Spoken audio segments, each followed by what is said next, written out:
Welcome to the Salmon Runs YouTube. Enjoy the video.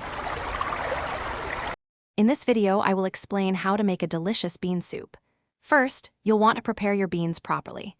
Take 1 pound of dried beans and soak them overnight in about 3 cups of water.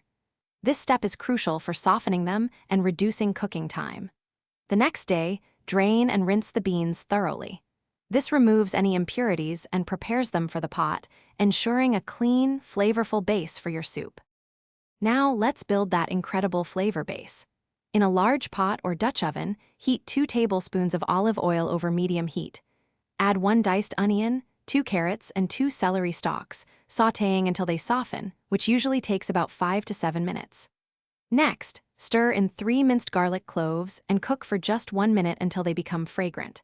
Then, pour in 6 cups of vegetable broth and your drained beans, bringing the mixture to a gentle boil.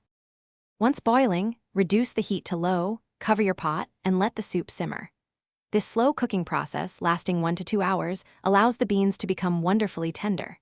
Stir in 1 teaspoon of dried thyme, 1/2 teaspoon of smoked paprika, and season with salt and pepper to your liking. If you prefer a creamier, thicker soup, simply mash about 1/4 of the beans against the side of the pot with a spoon before serving. This releases their starch and enriches the broth. To finish your delicious bean soup, ladle it into bowls and garnish with some fresh parsley or cilantro for a vibrant touch and a burst of fresh flavor. This soup pairs wonderfully with a slice of crusty bread for dipping or a light side salad.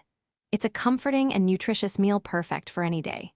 Don't forget to check the description below for a link to the Echo Dot smart speaker and other fantastic deals. Enjoy your homemade, hearty bean soup. Thanks for watching.